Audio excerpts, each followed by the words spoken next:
Hi again. Hey. So we started talking about how we know each other. It's been about 6 years, and that most of the time we've known each other through social media with a few, in-person moments. So Mhm. you were saying you know the Enneagram because you learned it from me originally. I did. I wouldn't say that was like an extensive tutorial, but I don't know what I said to you. Like, what did we talk about when we talked about the Well, Enneagram? when we did we did like a really intensive weekend, just you and I. What do we call it? What do you call it? VIP intensive, yeah. VIP Yeah. intensive. That's when so there was like part of that was like, I don't remember how. I probably was just like, let's talk about the Enneagram. Probably. And yeah, and I think I've taken a few tests, like just online ones, and it's like a 7, and some seven seems right and some doesn't. Mm. But now my friends are like really into Enneagram, and so it's gonna be. So we're doing this in the Instagram style so we can post it on IGTV. So this is a sample typing session for someone for whom I don't think we ever really officially did a typing session. I think I just was like, I'm pretty sure you're a this, and just handed it to you. Other people that are really into it are like, yeah, definitely a 7. But just like we're talking, like the public persona and then deeper is not necessarily the same. So. And I was curious about it. I think I reached out to you because there's someone else who I've always thought was a 7, and she insists she's an 8. And she has a similar public persona to you, like very gregarious, very outgoing, really consistently present on social media. And so it just, I think this is a smart thing for a lot of people who are really into the Enneagram, is always keeping an open mind. Yeah. Because I may think I know something, but then I have to sometimes take a step back and go, was I wrong? I mean, I'm an 8. I don't love being wrong, but I've learned to get much better about admitting it. I mean, I don't think that it's necessarily like a right or wrong. It can be a shift. I wouldn't even say change, like a shift. Like I was so much more comfortable being more extroverted as I was younger, and as I grow older, I'm much more comfortable in a lot of introverted, like typical introverted situations, one-on-one, quiet time, stuff like that. Well, and if you're a 7, that's just a healthy progression for 7. And I think sometimes that's what makes some people think they aren't 7s, or that they're like, oh, I used to think I was a 7 and now I'm not. And it's like, well, we don't change our type. So it's more like, were you living in an aspect of that? Like I used to be much more 7-ish, but I was always an 8 at my core. Yeah. I was more, when I was a teenager, I mean, it's teenager also, but like I was super excited around people, and I was spazzy and like all things. Literally got voted the biggest spaz in high school. Nice. I was never, because I was at my core an 8, that never quite worked. Like when you're at one type living at the energy of a different type, there's always kind of a weird mismatch, I think. People can tell. Yeah. And so, that makes sense. Yeah. So I think that the spazziness didn't work so well on me. Like I didn't gain a lot of friends because of that. I just was like, Being a teenager sucks. So it did for me. Yeah. High school was not fun for me. So yeah, that's the question is I want to just kind of check in and see if we can figure out, to your and my satisfaction, are you really a 7? So, or is it something else and I misdirected you, but other people think it's true too. So, right. You can see my lovely bruise from where I got. Fuck, that is deep, girl. Yeah, smashed into what's that? You have arnica? I did yesterday, and then this is where it was kind of like this. Like I went like this. You can't even tell my hand. Like, wow, that's much better. It's swollen though, for sure. Yeah, it's swollen. Yeah. So, but it's much better. Like this used to be a really bruised knuckle, and this was a huge bruise when it first started. And I think I iced the crap out of that. So Anyway, I just was like, I can't help but comment, like, yes, I have a bruise. A skateboarder pushed me into a utility box by accident yesterday. Whee! Um, okay, so are you a 7? All right, so you've read some about the Enneagram, I'm assuming. You read up on 7s. Have you ever felt any draw toward 8? Because that's my rule out for you. Because I'm a selfish person, I haven't really paid attention to anything else other than Well, 7. yeah, but it could also be 8. I mean, I'm like, I don't know. And everything else is, God, that just sounded terrible. But I'm like, oh. an 8, I think, is less likely to 100% take my word for something. A 7 is more likely to do that. So that is a ruling toward 7. But I was thinking a lot about how you're so assertive and you have a really strong presence and you call yourself a love bully, which I love. Whenever I say that to other people, they're like, oh my God, I love that so much. So I'm spreading the love bully vibes. Love it. Keep going. The world needs us, damn it. And whether they don't think so, they still do. And see, that feels like 8. I mean, it could be 7 with an 8 wing. That's the strong possibility too. Can you say what love bullying is about for you? For me, I mean, it's like, when someone clearly needs to do something, and they've just decided to dig in their feet, or they're scared, or, and digging in your feet is also scared. And most of motivation usually tends to be from fear. I feel like, not most motivation, all that stuff. So, I basically, like, with big love, I'm hugging them and kind of dragging them. So many. And it drives people a little bit nuts. And then they look back and they're like, thanks. And I'm like, don't encourage me. Would you say that when you do that, part of what you're employing is charm? Oh yeah, 100%. Okay. I'm this is so fucked up, but I know how to weaponize charm. I mean, it's a survival skill, right? Yeah. So, I mean, to me, that still is kind of leaning towards 7, but I have a type 8 in mind who I know is a type 8 who also learned how to do that. But I think, so here's something that I noticed that leans me towards 7 for you, that you really amass a following.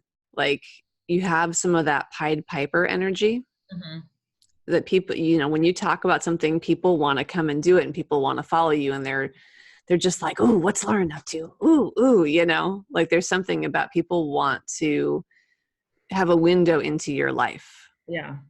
But that's also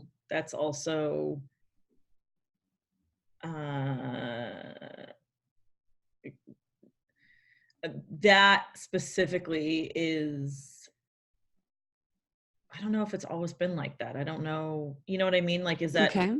Because it's like I curate that? Or is it natural? I don't know. Or is it a natural part of me that I'm like, let's keep this going? I don't know the answer to that. Does that make sense? Have you always been the kind of person, or most of your life, where you get other people enthused to do things? I know, but my plant behind me looks like I'm wearing like some crazy headdress, and I'm real fucking into it. No, it's super cute. Have I been the person to get other people enthused most of my life? Probably. I mean, I definitely feel like I have been a ringleader for the good or the bad of that part, in middle school we had this big storm, and unless I'm remembering it incorrectly, like I was like, let's make an igloo, and then I got every neighborhood kid within like at least a half a mile to make this enormous igloo, and then we ordered pizza to it, which was rad. Oh my gosh, that's so funny. Yeah. And that is See, yeah, I have a type 7 client who has a similar story. When she was a kid, she got everyone in her school to create a carnival, Like it was entirely her idea. She like delegated tasks. She got people to print tickets and be performers and like make sales and like they built rides. Like, yeah. I that mean, sounds. I'm not so much of that because I'm a little bit lazier. You had everyone build an igloo. I mean, that seems That was like like one day. That was a day. I'm like, that whole thing that your friend is doing sounds way too much work. Mm-hmm. But yeah, I mean, I definitely, you know, not on that scale, but I definitely have been kind of a bit of a ringleader in the past. Do you like to be in charge of whatever's going on? Not necessarily. I thought I did when I was younger, and that was just insecurity. And now I think it's hard for me to not naturally be in charge because I can see a path of like what things should be doing and how they should be done. And I'm going to be like, hey, you get over there. I'm like super good at delegating. I'm like, do that, blah, blah, blah, blah. But lately I'm like, I don't know, fuck it up. I don't care. Okay. So, yeah. Now I'm like, were you a 7 living at 8? Like I'm still undecided. I like that I'm confusing you. Yeah. Why do you like it? No, why do you like it? That's interesting. I mean, why do I like it? Well, you know, there's comfort in, you know, knowing a type or, you know, what your Myers-Briggs is or anything. And then there's something, I don't want to say exciting, but there's something like comforting knowing that, there's more depth maybe. Okay. Because that's interesting. Like if I were an 8, like for me, what would be exciting about that is, or what I would get, like I would derive some pleasure out of is still being in control of the story. No. Yeah.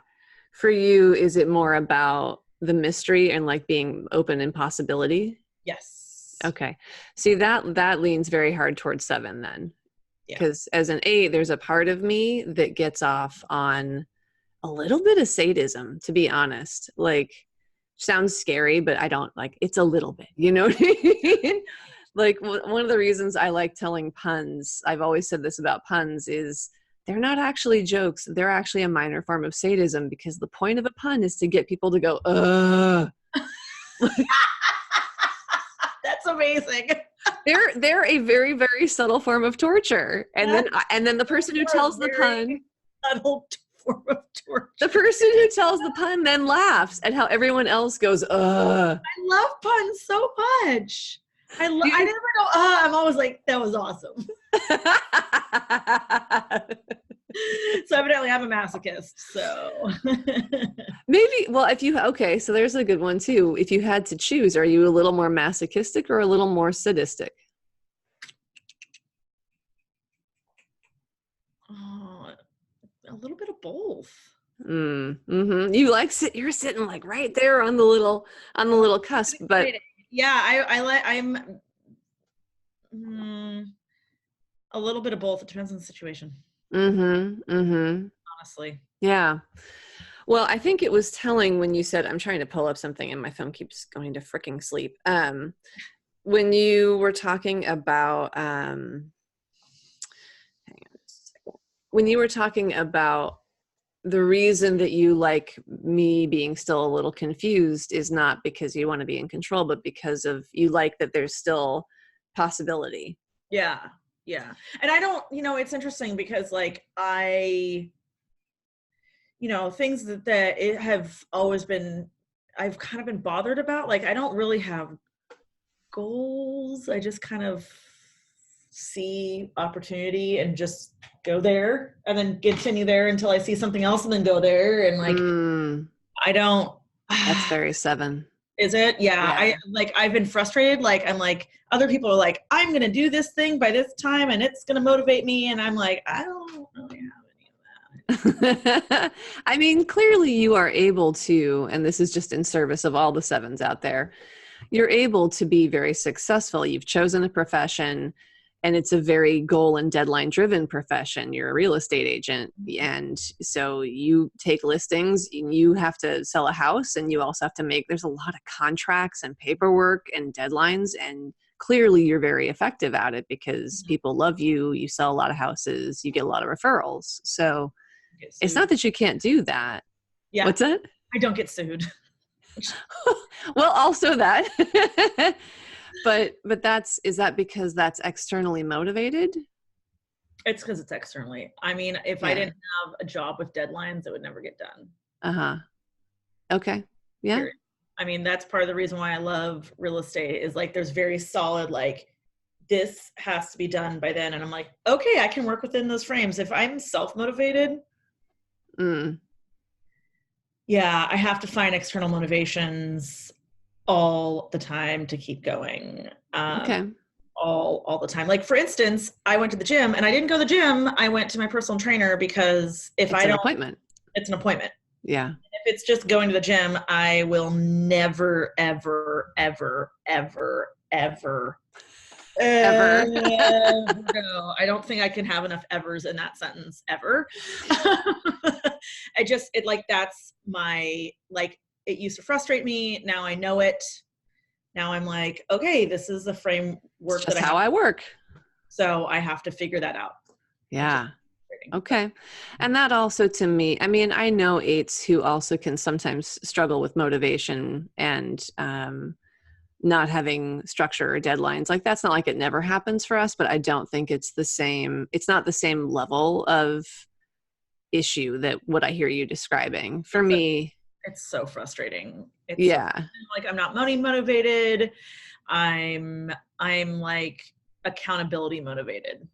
Like, if someone else down, that's when that motivates me most everything. Whether it's I'm gonna let someone down because of a deadline, or I'm gonna let someone down because we lost out on a house, or I don't show up for my personal training appointment. I don't care if I lose the money for that.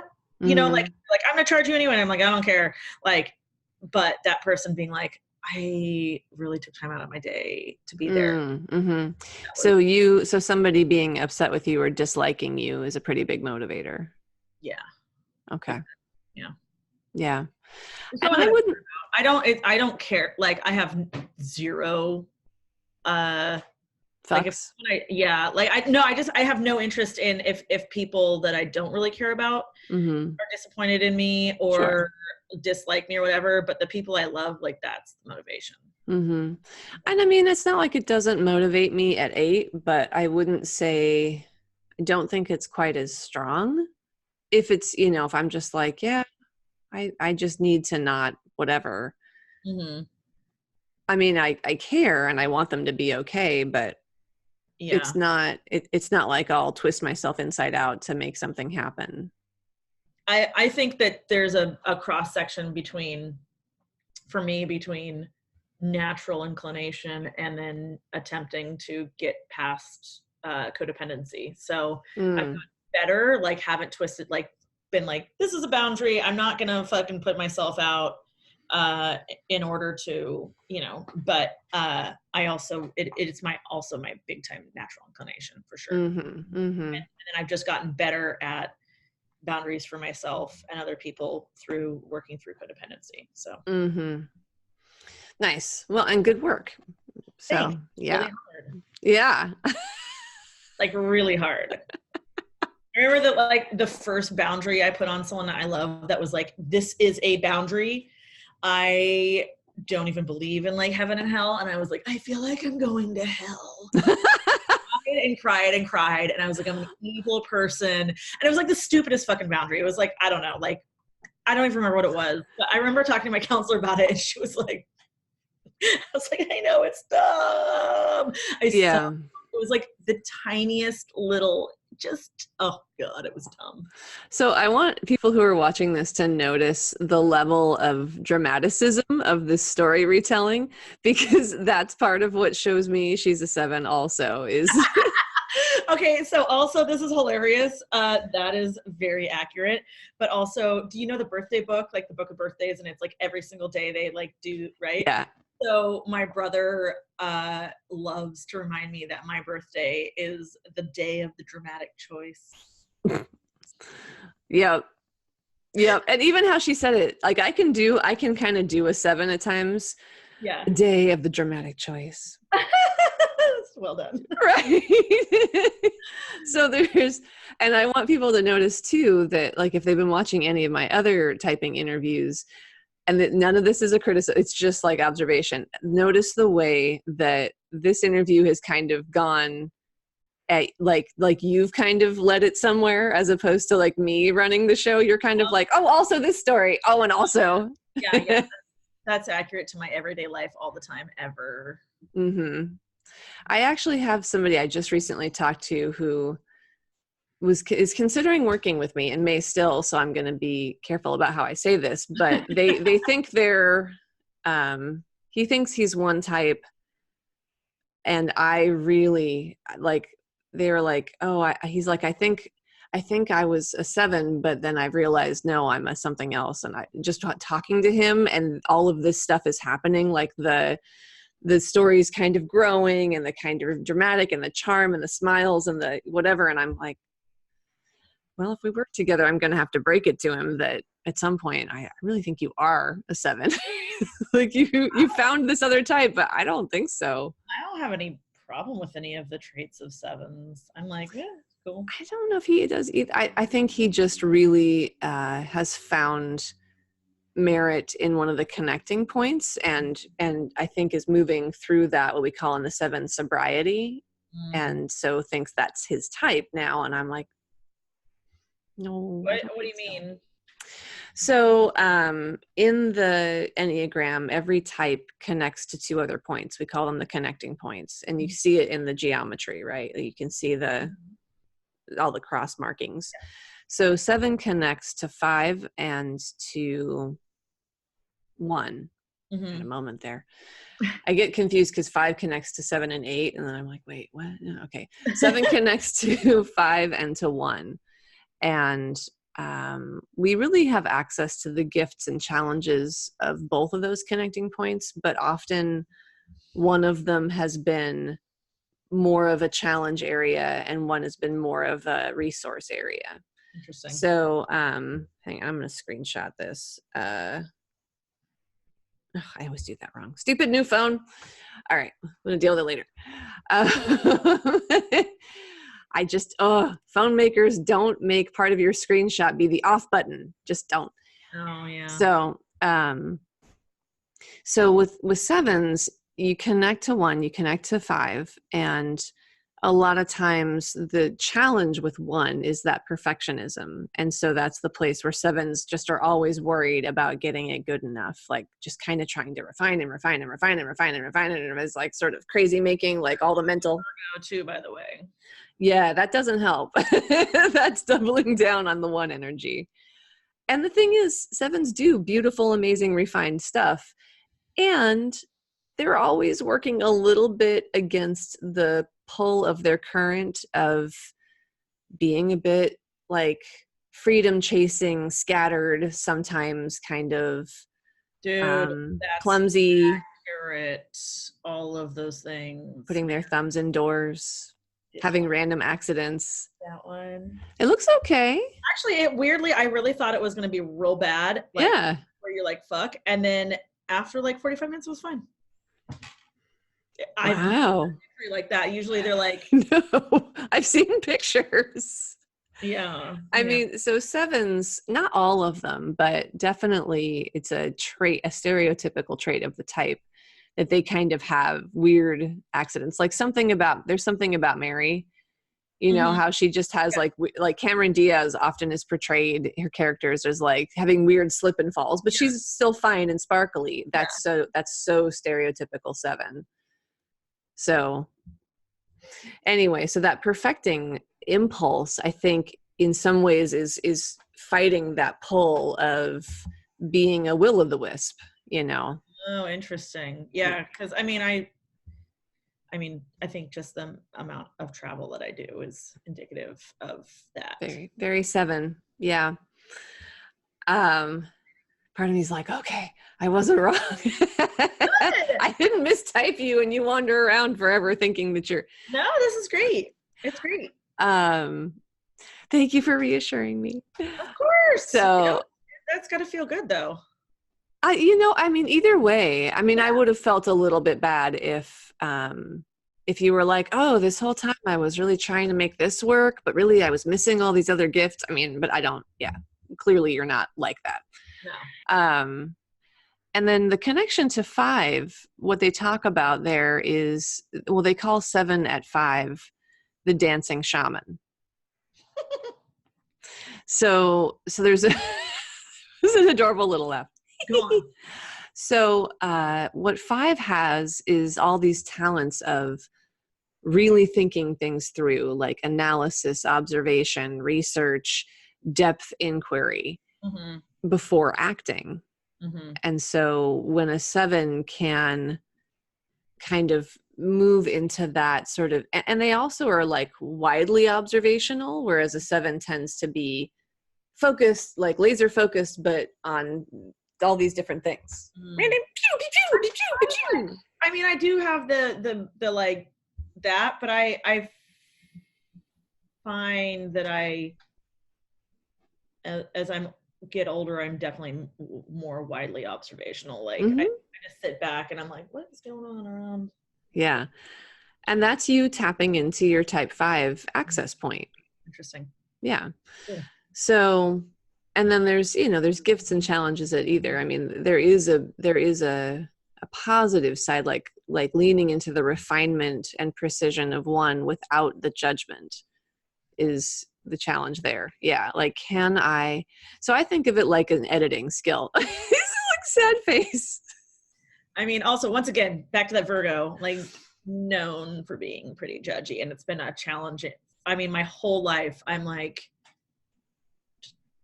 the amount of improvement I've had on my judginess has been pretty good.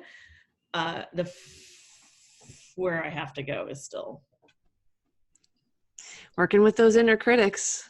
Well, I see why you liked that book that I wrote. My counselor says it's the committee.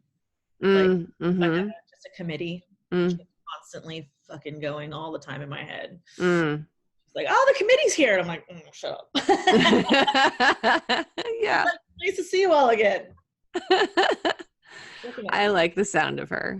She's amazing. That's awesome. Seriously, yeah. Awesome. So, yeah, leaning into refinement without judgment, which is really just discernment. Like, okay. Because that is probably the biggest thing that she and I work on is she's like literally discernment. The word comes up 5 times a session. What do I like? What do I not like? And it doesn't need to be right or wrong. Is this something I think could be improved or not? It's not about bad or good. Like it's not about my worth, right? Just, could this be better? Yeah, maybe. But is it about my worth? No. Yeah. So, and then at the 5, I'm trying to think. I think the thing that can be the challenge at the connecting point of 5 for 7 is watching the tendency to isolate when in a hard place. You're like, that's not familiar.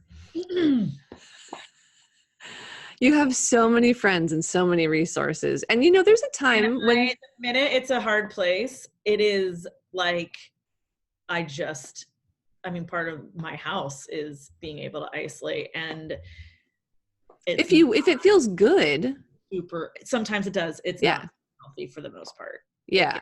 It spirals out of control. And that's when you're going into the negative aspect of 5. Interesting. Yeah. I mean, not that isn't a problem at 7, but partly the type is also defined by its connecting points. See, that's what's sort of tricky about it. And that happens for me too, because I also at 8 connect to 5. And that's a place I can get. And I just know that. Like, I know I can't spend more than 1 day by myself. I'm just too much of an extrovert, and it will inevitably spiral into me feeling depressed. And then it just kind of self-perpetuates, right? Like, I feel crappy and I don't want to do anything and I don't want to go anywhere. So part of that is I just have, for example, as an entrepreneur, I have dance classes. And it helps eventually that people are expecting to see me there, just like it helps that sort of mild social pressure but mostly it's like, I will feel better after I go. And if I don't, I will be mad at myself and I will feel crappier. I wish I had that. Like, I know that intellectually that I'm like, if I do this, I will feel better better in general. And that doesn't make any difference, period. Like zero difference, like right. Zero. Yeah. I think because 7 is still a mental type, so you spend more time up here. And 8 is the start of the gut triad. So we're much more visceral. We're much more, So I have a lot of education, and I've spent a lot of my life learning how to verbally communicate experience. I mean, my background in poetry, being a psychotherapist, blah, blah, blah. And I love language. I'm actually super into language, but that's a learned skill. Yeah. It's all translations of what the information is that I get. When I first get information, it's feeling. It's not emotion. It's like sensation. And then I have to translate that into my brain and make sense of it and then language it. Opposite for me. Exactly. Because it's all in my brain. And like the kind of counseling that I do is specifically like getting into your body. And somatic. Yeah. Good. And I remember my friend who was getting her counseling licensing, and she was like, and that's what she does it in, and she was like, you really need to do this. And I was like, that sounds terrible. And she was like, why the fuck do you think you need to do it? And I was like, I hate you. Never ever suggest that again. And then finally I ended up going to the counselor that like was one of her trainers, and it's been very, very hard to get out of the brain and into the body. And yeah, because all those hard feelings are in the body, and 7s don't want to spend time in the hard feelings because that's not fun. No. Yeah. No, not at all. I describe 7 sometimes as the butterfly, and the butterfly's like, oh, it's raining. I literally can't fly while it's raining. And it's like, it's okay. Like, sit on a leaf, let your wings get wet, drink a little, take the time to restore, and eventually the sun will come again and dry your wings, and then you can fly. Yeah, that's accurate. Yeah. So we've solved this mystery, which is evidently not a mystery at all. Well, I think it's good. It's always good to do an extra thorough rule out. And yeah, I mean, definitely, I would say you have a very strong type 8 wing, which comes from being a parentified child and all that fun stuff, you know. How do you discover the wings? How do you look for that? Or it's really just which of the 2 types on either side of you chronologically. So you would either have a 6 wing or you'd have an 8 wing, being a 7, because 6, 7, 8. So that's just a matter of reading up on of the 2 types, which one do I have more pieces of? Right. And there's some people who write about what they call the 27. I don't know if they say subtypes. They do, but that's confusing because there's also subtypes, which are the instincts, which that's a whole other thing. That's self-preservation, sexual or social. It's a whole other thing, which we could get into some other time if you want. But there's people who write about what are the different types based on the wings, like what is a 7 with a 6 wing like? What is a 7 with an 8 wing like? So that's the thing you can go read up on, and I'll see if I can find that resource for you. And then if you want to try it, tapping for type 7 is another resource. Yeah, absolutely. Okay. Yeah. So I'm going to send you the sample, and since we are friends, if you like it, I will just give you access to the whole shebang. Okay. Shebang. But then you'd have to sit down and do it. So you might have to find a friend to do it with. Find another type 7 friend. Yeah, pretty much. Oh, Jesus Christ. And you guys will be like, well, we could do this, or we could go drink wine and play bocce ball. Accurate. Like real accurate. You could do it with your counselor. That might be a way to do it. Like, bring it to your counselor, and it's a 10-minute, the first one, the sample's like 10 minutes, and you guys could watch it. Accountability person. That's why I said it. Oh, Lord. Lauren, thank you so much for taking this time. Thank you. And thanks for taking the time to dig into my brain hole a little bit. Yeah, that was fun. All right. I will see you later, my dear. Okay, bye.